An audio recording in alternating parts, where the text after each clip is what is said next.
ಕುದುರೆ ಬರಲು ಹೊಂಟಿದ್ದೇನೆ. ಆಶೀರ್ವಾದ ಸದಾ ನಿರ್ದೇಶಿ ಮೇಲಿರಲಿ. ಸಂದೀಪ್ ನಾ ದೀರ್ಘದಂಡ ನಮಸ್ಕಾರಗಳು. ತಾಯಿ ಈ ಸಂದೀಪ ಇನ್ನೊಂದು ಸುದೀರ್ಘ ಸುಳಿಯಲ್ಲಿ ಸಿಲುಕಿಕೊಂಡಿದ್ದಾನೆ. ಈ ಪ್ರೀತಿ ಎಂಬ ಪರೀಕ್ಷೆಯಲ್ಲಿ ಪಾಸ್ ಆಗಿವೆ. ಇನ್ನು ಮಹಿಳೆ ಎಂಬ ಸಂದರ್ಶನದಲ್ಲಿ ಈ ಸಂದೀಪ ಈ ಎರಡು ಪರೀಕ್ಷೆ ಪಾಸ್ ಮಾಡಿದರೆ ಈ ಸಂದೀಪ ಸದಾ ನಿನ್ನ ದಾಸರಾಗಿ ಸೇವೆ ಮಾಡುವುದು. ಟೈಮ್ ಬಹಳ ಹೊತ್ತಾಯ್ತು. ನನ್ನ ಪ್ರೇಮದ ಗೆಳತಿ ದೀಪ ಇನ್ನೂ ಏಕೆ ಬರಲಿಲ್ಲ?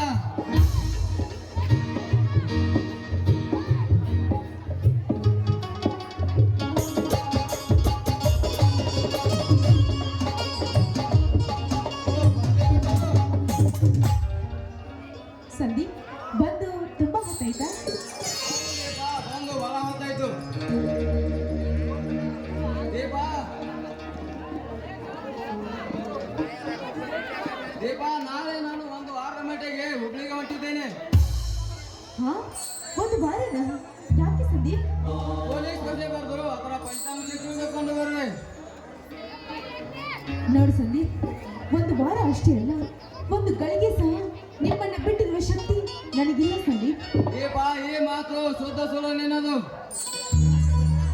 ಯಾಕೆ ಸಂದೀಪ್? ನನ್ನ ಪ್ರೀತಿಯ ಮೇಲೆ ನಿಮ್ಗೆ ಅಪನಂಬಿಕೆನಾ?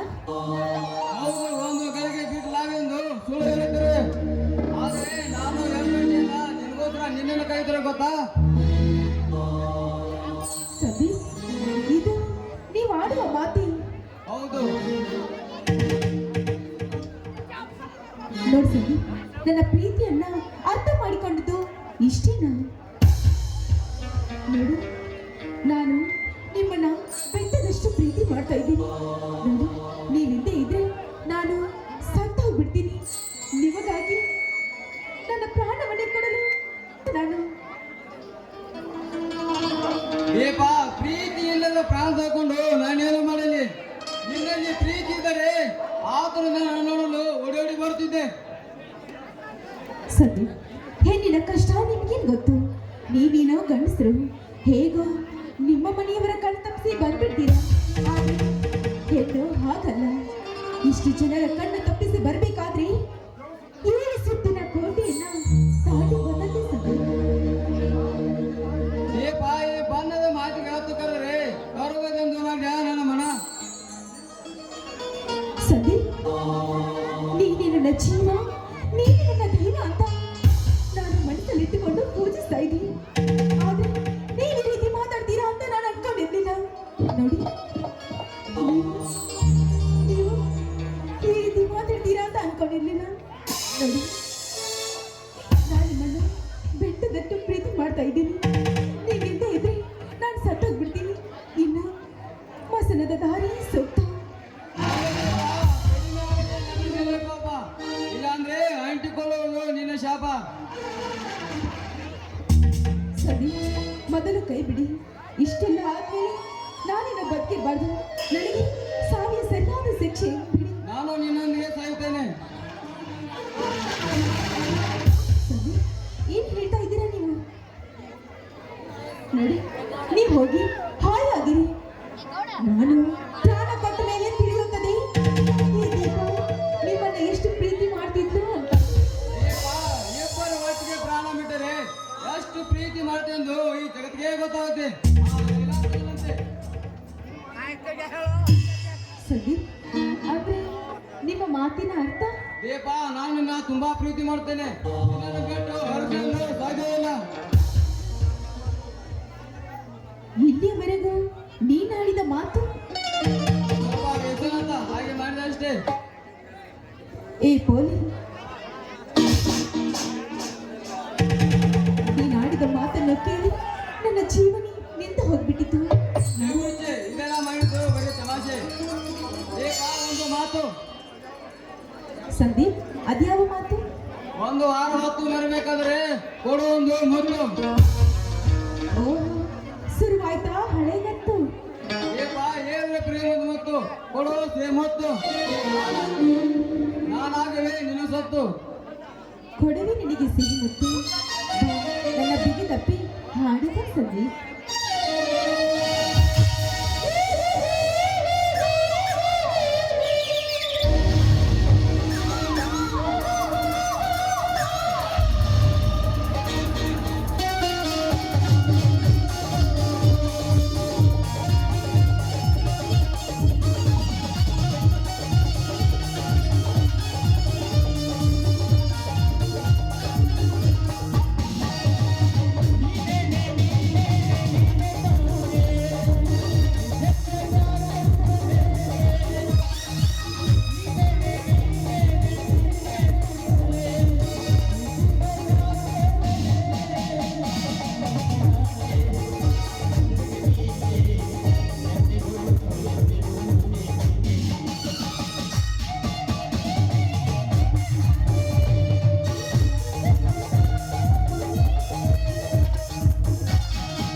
ದೀಪ ಹಾಗೆ ಮಾತನಾಡ್ತಾ ಹೋಗೋಣ ಬಾ. ಆಯ್ತು ಸಂಧ್ಯಾ, ನಡಿ ಹೋಗೋಣ.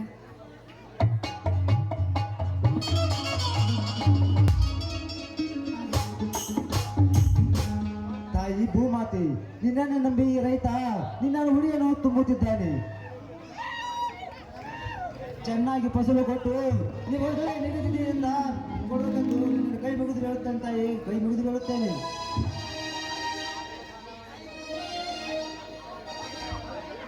ತಾಯಿ ಭೂಮಾತೆ, ಮಳೆ ಇಲ್ಲದ ಬೆಳೆ ಇಲ್ಲದ ಕಾರಣಕ್ಕಾಗಿ ಎಷ್ಟೋ ರೈತರು ಬೀದಿಯಲ್ಲಿ ಭಿಕ್ಷೆ ಬೇಡುವಂತಾಗಿದೆ. ಈ ಬಡ ರೈತರು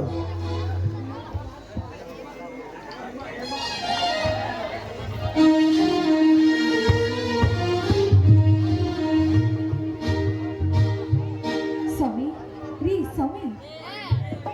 ಓ ಹೇಮ, ಈಗ ಬಂದಿಯಾ? ಹೌದು ರೀ, ಈಗ ತಾನೇ ಬಂದೆ ರೀ. ಬನ್ನಿ, ಬುದ್ಧಿ ತಂದಿದ್ದೇನೆ, ಮೊದಲು ಊಟ ಮಾಡಿ ಬನ್ನಿ. ಸರಿ ಆಯ್ತು ಹೇಮ. ರೀ, ನೀರು ತೆಗೆದುಕೊಳ್ಳಿ.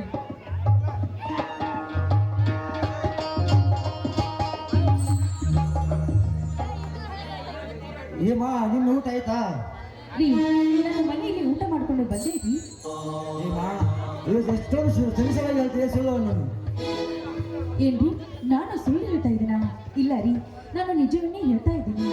ಹಾಗಾದರೆ ಹೇಮ ನನ್ನ ಕಣ್ಣಲ್ಲಿ ಕಣ್ಣಿಟ್ಟು ಹೇಳು. ರೀ ಮನೆಯಲ್ಲಿ ರೊಟ್ಟಿ ಮಾಡೋಕ್ಕೆ ಹಿಟ್ಟಿರ್ಲಿಲ್ಲ. ಹಿಟ್ಟಲ್ಲೇ 4 ರೊಟ್ಟಿ ಮಾಡ್ಕೊಂಡು ಬಂದೆ ರೀ. ನಾನು ಊಟ ಮಾಡಿದ್ರೆ ನೀವು ಅರೆ ರೊಟ್ಟಿಲಿ ಊಟ ಮಾಡಬೇಕು ಅಂತ ನಾನು ಊಟ ಮಾಡಲಿಲ್ಲ ಸ್ವಾಮಿ. ಹೇಮ ಎಂತ ಸಾಧುಗುಣ ಸೈತಿ ನೀನು. ನಿನ್ನನ್ನು ಪಡೆದದ್ದು ನಾನೇ ಪುಣ್ಯವಂತ. ಸ್ವಾಮಿ ನೀವು ದುಡಿಯೋರು, ಹೊಲದಲ್ಲಿ ಕಷ್ಟಪಟ್ಟು ನಮ್ಮನ್ನು ಕಣ್ಣಲ್ಲಿ ಕಣ್ಣಿಟ್ಟು ನೋಡ್ಕೊಳ್ಳೋರು ನೀವು ಊಟ ಮಾಡಿ ಸಂತೋಷವಾಗಿ ಇರ್ಬೇಕನ್ನೋದೇ ನನ್ನ ಆಸೆ ರೀ. ಹೇಮ ಮೈ ಮೇಲೆ ತುಂಡು ಬಟ್ಟಿ ಬಿಲ್ಲದಿದ್ದರೆ ಬದುಕಬಹುದು ಈ ಧರೆಯಲ್ಲಿ. ಆದರೆ ಒಂದು ತುತ್ತು ಅನ್ನ ಇಲ್ಲದೆ ಬದುಕಲಾರದು ಈ ಶರೀರ. ರೀ ಕೆಲಸ ಮಾಡಿ ಮೊದಲೇ ಸುಸ್ತಾಗಿದ್ದೀರಾ, ಬನ್ನಿ ಮೊದಲು ಊಟ ಮಾಡಿ ಬನ್ನಿ. ಹೇಮ ಏನಾದರೂ ನೀನು ನನ್ನ ಅರ್ಧಾಂಗಿನಿ. ನೀನು ಒಂದು ಅದೇ ಉದಯ ಹುಡುಗ ಒಂದು ತುತ್ತನ್ನು ಇಬ್ರು ಹರಿದು ತಿನ್ನೋಣ ಬಾ. ರೀ ನಿಮ್ಮಂತ ಪತಿ ಪಡೆಯಬೇಕಾದ್ರೆ ನಾನು 7 ಜನ್ಮದಲ್ಲಿ ಪುಣ್ಯ ಮಾಡಿ ಬಂದಿರಬೇಕು. ಹುಟ್ಟಿದಾಗಲೇ ತಂದೆ ತಾಯಿನ ಕಳೆದುಕೊಂಡ ನಟದೃಷ್ಟ ಹೆಣ್ಣು ನಾನು. ರೀ ಈ ನಿಮ್ಮ ಕೈ ತುತ್ತು ನನಗೆ ಅಮೃತ ರೀ, ಪಂಚಾಮೃತ. ಹೇಮ ನಿನಗೆ ನಾನು ತುತ್ತು ಕೊಟ್ಟೆ, ನನಗೆ ಪ್ರತಿ ಹುಡುಗರೆ ಏನು ಕೊಡುವೆ?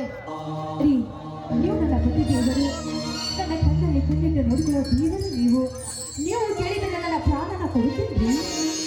ಹೇಮ ನಾನು ನಿನಗೆ ತುತ್ತು ಕೊಟ್ಟೆ, ನೀನು ನನಗೆ ಮುತ್ತು ಕೊಡು. ಆಗ್ಲಿ ರೀ, ಈ ಬೇರೆ ಎಂದಿದ್ರು ನಿಮಗೆ ಮೀಸಲು. ನಿಮ್ಮ ಆಸೆಯಂತೆ ಆಗ್ಲಿ ಸ್ವಾಮಿ.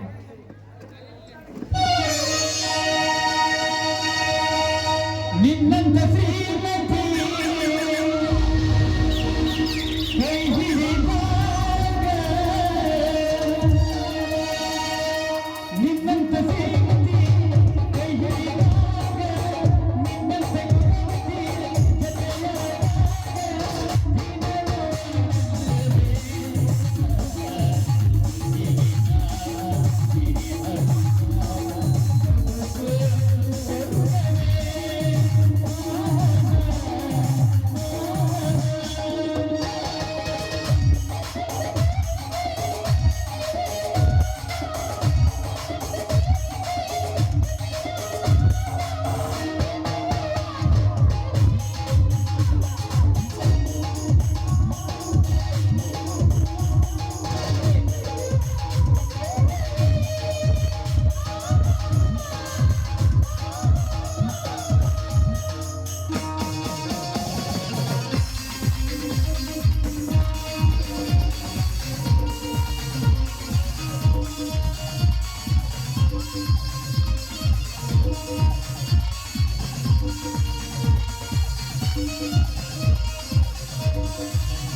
ಸಂದೀಪ್ ಇನ್ಸ್ಪೆಕ್ಟರ್ ಹುದ್ದೆಗೆ ಸೇರ್ಪಡೆ ಆಗ್ತಾ ಇದ್ದಾನೆ.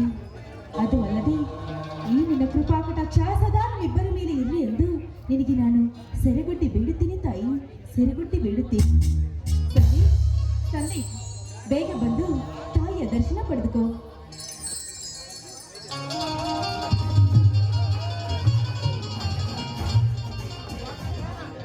ಬಂದೆ ದೀಪ, ಬಂದೆ. ಸಂದೀಪ್, ಅಮ್ಮನಿಗೆ ನಮಸ್ಕಾರ ಮಾಡಿ ತಾಯಿಯ ಮೂರ್ತಿಯಲ್ಲಿರುವ ಆ ಮಾಂಗಲ್ಯವನ್ನು ತೆಗೆದುಕೊಂಡು ನನ್ನ ಕೊರಳಿಗೆ 3 ಗಂಟೆ ಹಾಕು. ಆಯ್ತು ದೀಪ.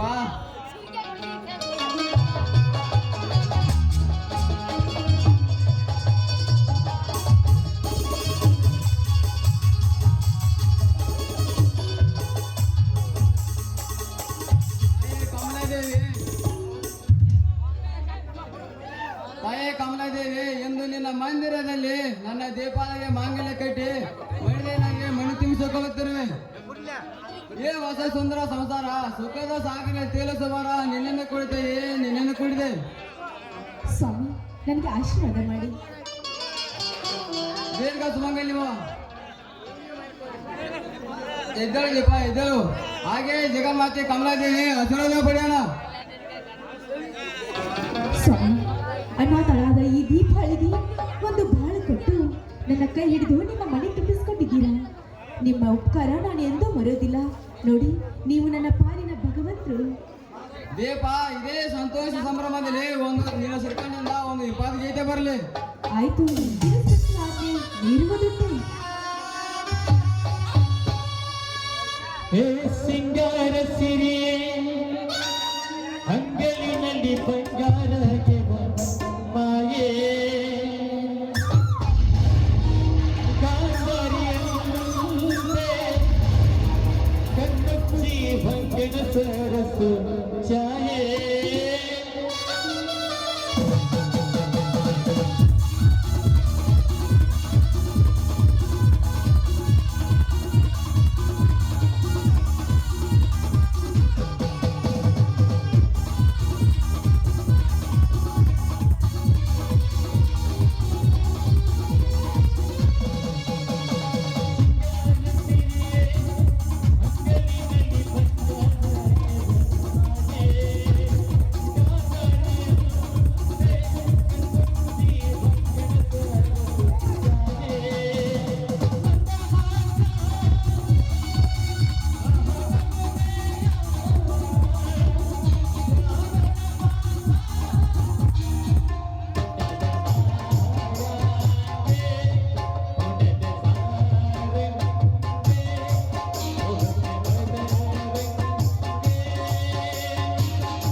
ಹೇಗೆ ಅಂಗಡಿ ಹೋಗಿ ತಗೊಂಡು ಬರ್ತೇನೆ. ಆಯ್ತು ರೀ, ಬರೋರಿಗೆ ಅಲ್ಲೇ ಇಲ್ಲೇ ಇರು. ಆಯ್ತು ರೀ, ಬೇಗ ಹೋಗಿ ಬೇಗ ಬಂದ್ರಿ. ಆದಷ್ಟು ಬೇಗನೆ ಬರು ದೀಪ. ಆಯ್ತು ರೀ, ಹೋಗಿ ಬನ್ನಿ.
ಹಲೋ ದೀಪ,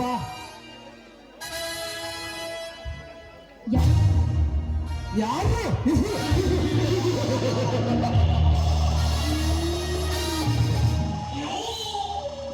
ನೀನ್ಯಾರೆಂಬುದು ನನಗೆ ಚೆನ್ನಾಗಿ ಗೊತ್ತು. ನಾನು ಯಾರೆಂಬುದು ನನಗೆ ಗೊತ್ತಿಲ್ಲವೇ? ಏ ಮಿಸ್ಟರ್, ನೀನು ಹೇಳಿದ ತಕ್ಷಣ ಗೊತ್ತಿರೋದಕ್ಕೆ ನೀನು ಮಹಾತ್ಮ ಗಾಂಧಿನ ಇಲ್ಲ ಸುಭಾಷ್ ಚಂದ್ರ ಬೋಸ? ಮಹಾತ್ಮ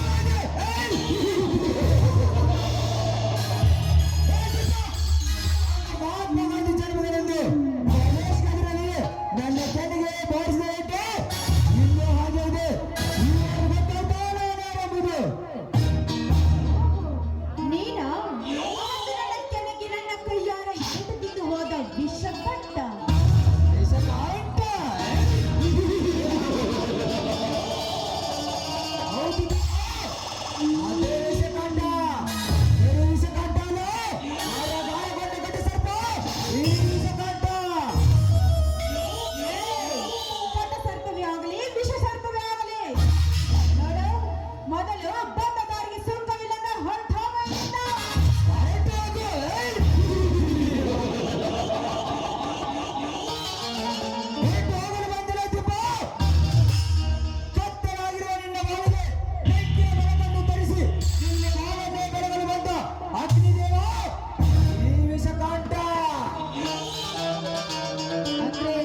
ಈ ಯುದ್ಧದ ವಿಷಕಂಠನಿಗೆ ಸಂಕಟವನ್ನು ಸವಾಲಿಸಿದರು.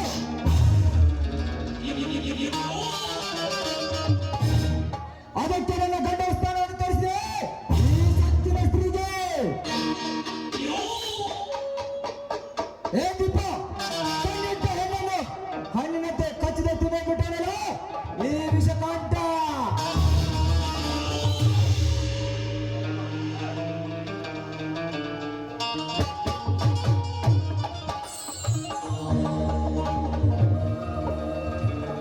ಅಯ್ಯೋ ಪಾಪಿ, ಕೊನೆಗೂ ನಿನ್ನ ಕಾಮದ ಬೆಂಕಿಯಿಂದ ಇದು ಅರಳಿದ ಹೂವನ್ನು ಕಮರಿಸಿ ಬಿಟ್ಟಿಯ.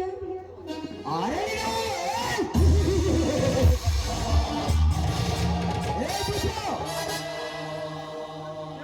ಇಂದು ದೇವರ ಮುಡಿಯಲ್ಲಿ ಅಲಂಕರಿಸಬೇಕಾದ ನಿನ್ನ ಹೂವು ಹಸಿರಿನ ಹೂವಾಗಿ ಹೋಯ್ತು ನಿನ್ನ ಗೋಳು. ಕಿರಾತಕ, ನಿನ್ನನ್ನ ಜೀವನದಿಂದ ಉಳಿಸಲಾರೆ. ಇಷ್ಟೆಲ್ಲ ಆಗೋದಕ್ಕೆ ನೀನೇ ಕಾರಣ. ಸಿದ್ಧನಾಗ ಸ್ಮಶಾನ ಸೇರಲು ಅಂತಿರೋದು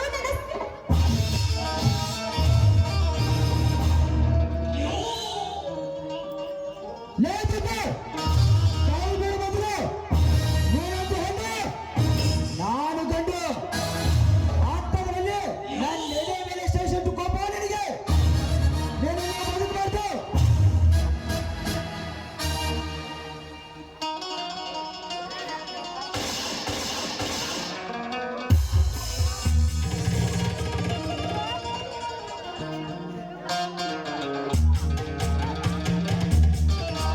ಇವನ ಗಂಡ ಸಂದೀಪ್ ಈ ಕಡೆ ಬರ್ತಿದ್ದಾನೆ ಅಂತ ಕಾಣ್ತಿದೆ. ಎಲ್ಲಿಂದ ನಾನು ಕಾಲು ಕೀಳೋದು